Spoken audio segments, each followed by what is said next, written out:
let me take this second to introduce our commencement speaker.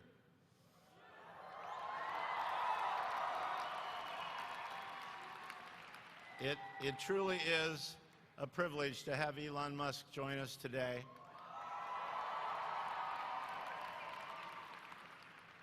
He doesn't need much of an introduction, but let me tell you a little bit about him. He grew up in South Africa, got his degrees from Wharton, came to California, started a company, merged into a company, sold a company called PayPal. Some of you might use it. He then has gone on to become the CEO of Tesla Motors and the CEO of SpaceX. And in his mind, he has lots of brilliant ideas. I know it's truly an honor and a privilege to have him join us today, Mr. Elon Musk.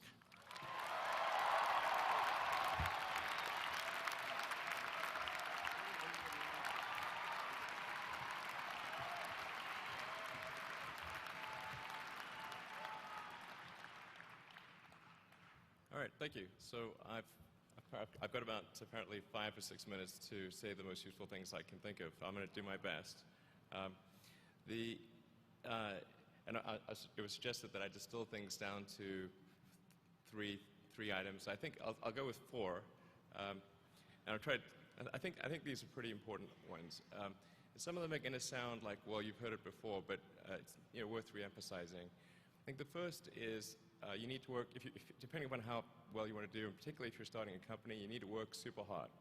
So what does super hard mean? Well, when my brother and I were starting our first company, instead of getting an apartment, we just rented a small office and we slept on the couch.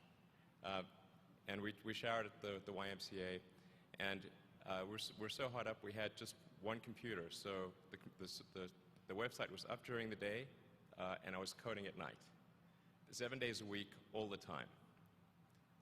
And I sort of briefly had a girlfriend in that period, and in order to be with me, she had to sleep in the office. So work hard, like, every waking hour. That's the thing I would say, particularly if you're starting a company.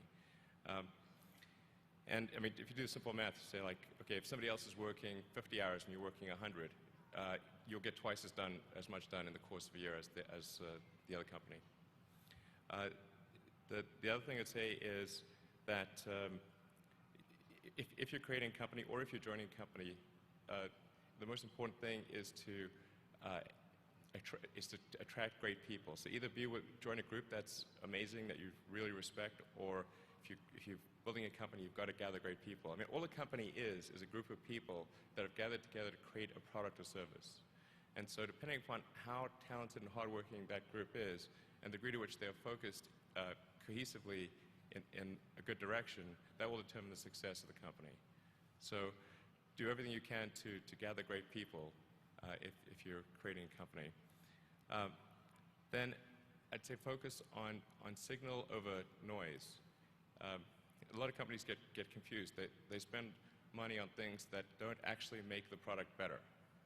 So, for example, at Tesla, we've never spent any money on advertising. We put all of the money into R&D and manufacturing and design to try to make the car as good as possible. And I think that's the way to go. So, for any given company, just can keep thinking about, are these efforts that people are expending, are they resulting in a better product or service? And if they're not, stop those efforts. And then the final thing is to sort of, don't just follow the trend.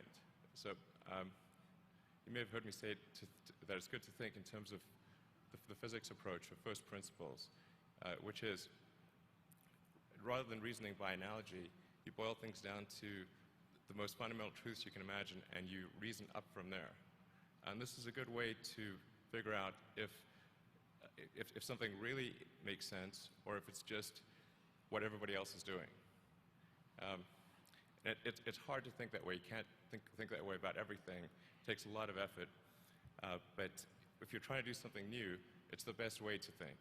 And that framework was developed by physicists to figure out counterintuitive things like quantum mechanics. So it's really a powerful method.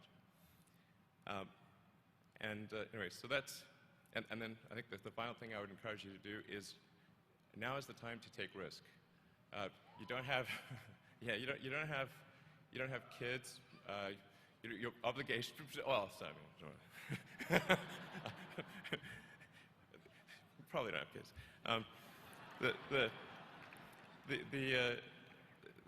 But as you get older, your obligations increase. So and once you have a family, you start taking risk not just for yourself, but for your family as well. It gets much harder to do things that might not work out.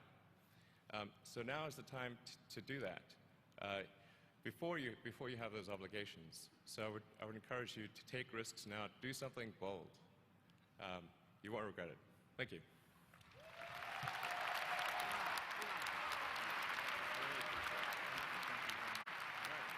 I hope that was helpful.